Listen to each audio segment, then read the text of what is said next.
మరికొన్నాళ్లకు వారికి కాశీ కార్యాలయానికి బదిలీ అయింది. గరుడేశ్వరపేటలో ఉన్న తమ ఇంట్లో సకుటుంబంగా ఉండసాగారు. సాధ్వీమణి అయిన వారి భార్య కాశీమణిదేవి గారే ఇన్నాళ్లు సంసారమంతా ఒంటరిగా నిర్వహించుకుంటూ వచ్చారు. ఎందువల్లనంటే వారు దూర ప్రదేశాల్లో నౌకరీ చేయవలసి వస్తూ ఉండేది. మధ్యలో అప్పుడప్పుడు వారు కలుసుకుంటూ ఉండేవారు. ఇప్పుడైతే ఆమె భర్త ఇక్కడే ఉంటున్నారు. కాని ఇంటి విషయాల్లో అంతగా పట్టించుకునేవారు కారు.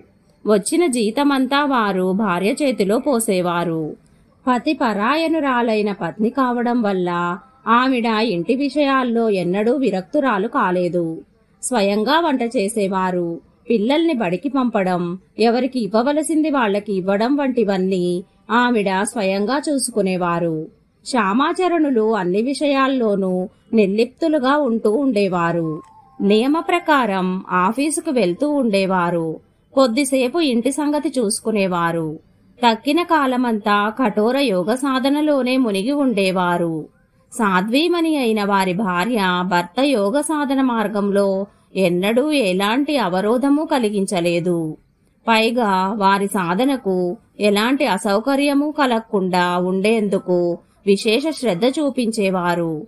ఈ ప్రకారంగా శ్యామాచరణుల యోగ సాధన అనేక స్తరాలను దాటి ఆధ్యాత్మిక శక్తిని, యోగ విభూతిని ప్రాప్తింపచేసుకోవడంలో సఫలమవుతూ వచ్చింది.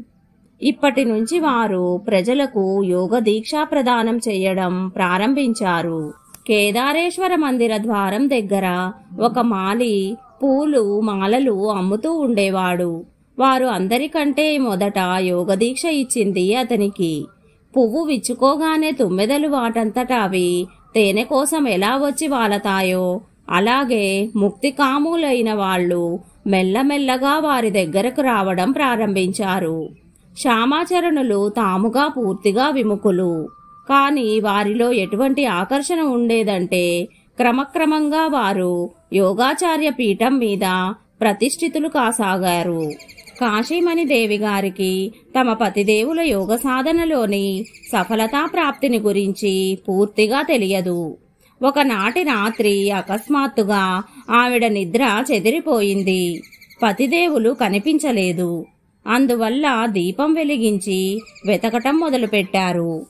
చివరికి వారు శూన్యంలో ఏకాంతమైన ఒక మూల పద్మాసనం వేసుకుని ఉన్నట్టు గమనించారు.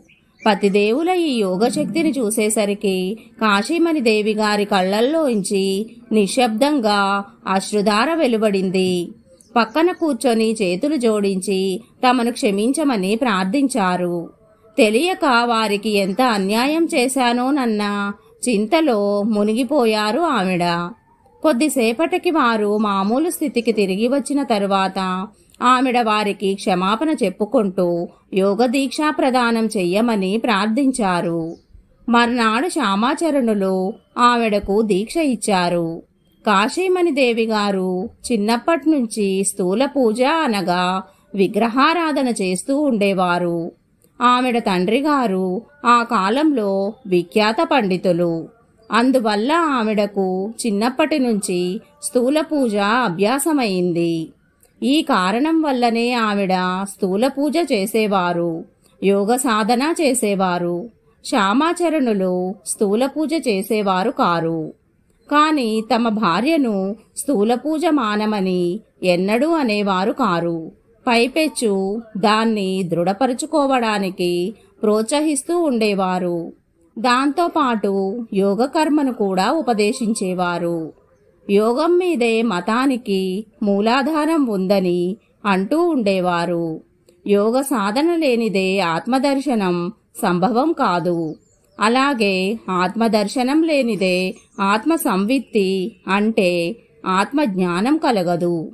ఆత్మజ్ఞానం లేనిదే మోక్ష ప్రాప్తి కలుగదు. మోక్ష ప్రాప్తే మానవ జీవితానికి ముఖ్యోద్దేశం.